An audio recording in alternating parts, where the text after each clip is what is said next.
Hey, good morning.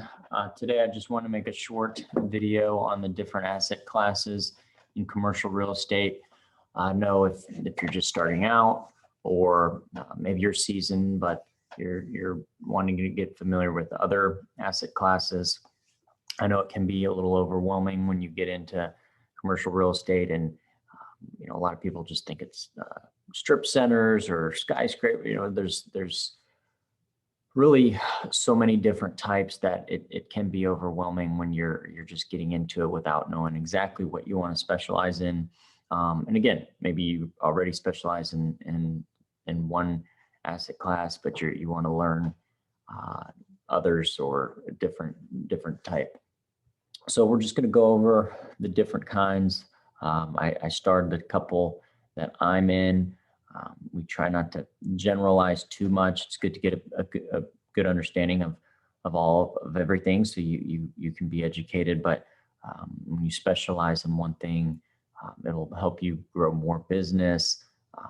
It's more efficient, and it's hard to specialize and be a master of everything, right? So for me, it's multifamily, mid-size, and even more specific, they're small to mid-size.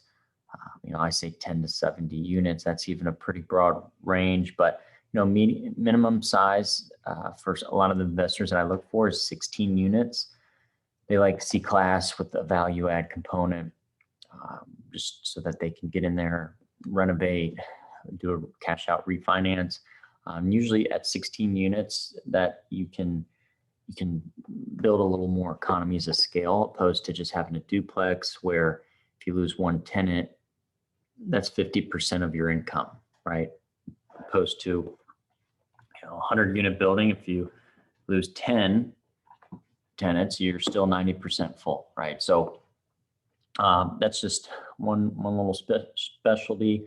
Another one that falls under, it's a different asset class. I still consider it multifamily, but it is mobile home parks, mobile home communities. They have historically traded at a higher cap rate. Right now it's almost like an apartment building in 2016 to 2020. It's just the cap rates have continued to compress. Now we're here in 2021, and I never thought I'd see it in that space, but I guess with the affordable housing having such a high demand, a lot of mobile home parks, you just own the land, so you don't have a lot of repairs and maintenance on the homes. The tenants all own their own home, and they just pay you on the lot rent. So it is a safer, recession-resistant asset class, and I think that's why a lot of money has been pouring in there. But those are the two that I specifically specialize in. But again, I try to get familiar with most across the board, but my day-to-day are in those two. But even in multifamily, you have student housing. These are our apartment buildings near campuses, obviously, right? They don't have to be on campus. A lot of times the school will own those buildings, but just on the outskirts or close to campus, you'll have private owners that can rent these apartment building rooms by the room. So if you have a 3-bedroom, instead of just charging $1,200 a month for a unit, you're gonna get anywhere from $850 to $1,200 per room, right? So you just went from potentially having a standard apartment at $1,200 a month for the one unit to per bedroom, you double or triple that, right, per unit. So that can be a very lucrative asset class. It is. I don't want to say transient; it's not moving, but there's a lot of in and out, right, because of the school semesters, people leaving, graduating, coming in. So it takes a special management, but it is a nice asset class. Then we have office. This is suburban office, but these can be medical office buildings. These can be downtown office, suburban. This is considered the suburban office, which is smaller professional offices where you'll have your dentists, lawyers, accountants, financial advisors, a lot of insurance companies, and they're mostly immune. Those type of tenants are mostly immune to economic slowdown. So office can get hurt, like we saw during pandemic a little bit when there was shutdowns, but there was still people in business. Obviously, insurance companies they didn't slow down or stop. Attorneys, but some of the larger office and companies had to shut down. So that's what some of those office got hurt. But these, again, more immune to the slowdowns. Land leases. This is another one. Land. I mean, the four major food groups, if you will, are retail, industrial, multifamily, and office, right? But then there's the sub-asset classes that we're going over, and they branch out into more. And then there's even more than you see here. We'll just briefly, like you got assisted living centers, and different types of even office that we've talked about. A lot of new categories in the space, like the medicinal marijuana dispensaries. I mean, there's so many different, and that falls into single tenant, maybe retail, right? But there's a few others on here, but these are the main ones just to get familiar with. And again, going back to land, these are sometimes, let's say, for example, a hospital. When those are 100-year, 99-year leases, land leases, and if, for example, I was working with an owner at a development site, and then the city offered him a 99-year lease to put a parking garage on there. So that's great, steady passive income that he has zero maintenance, zero. He doesn't even have to build. He literally just takes a check from the city for the next 99 years. So that'll be something nice to pass on kids. But there's those are very lucrative.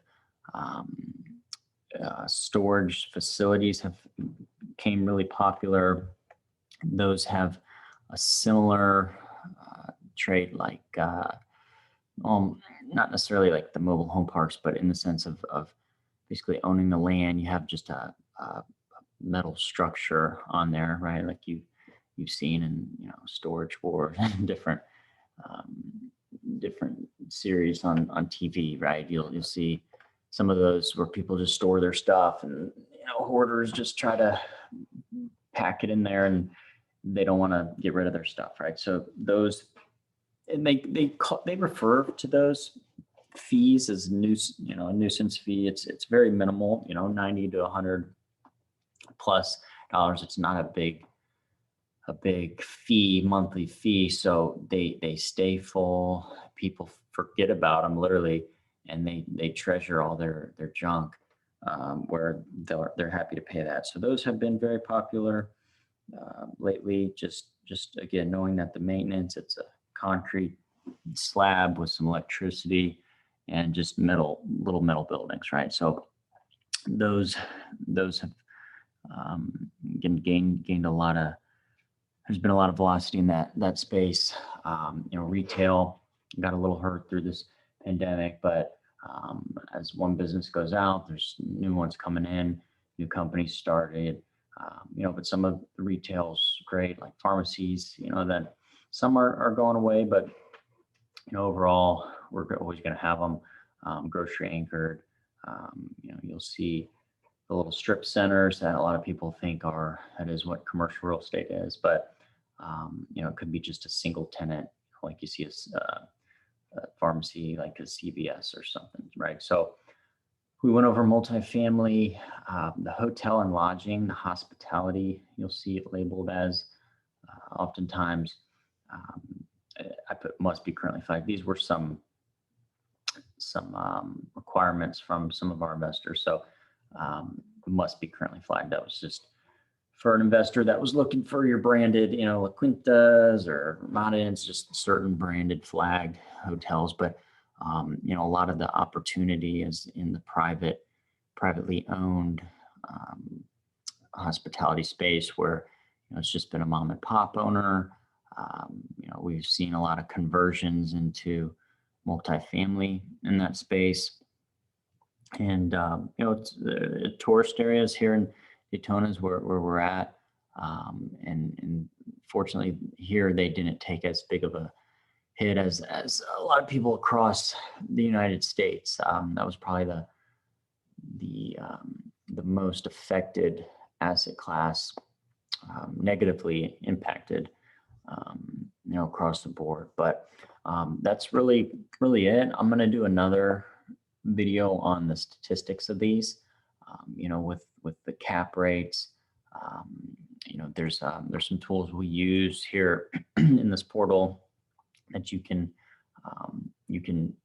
check out and send them to your clients. If you have some reports in a market you're working, maybe you're working of Orlando or Palm Beach, and you want to put together a market report, that's a good way to get in front of your clients. Or maybe you're still trying to figure it out and you just want to share with some owners. Maybe you pick an asset class and you just database and send out some recent sale comps, right? What's trading in the market. But we have some other resources, as I said, check them out. We'll go further in the next trainings here on that, but just wanted to give a video I haven't done yet on just the different asset classes. Some people, like I said, don't really realize how many there are just in this commercial real estate. So hope that was helpful. Hope that gave a little better idea of what's out there and what to pursue or perk your interest. See you guys in the next one.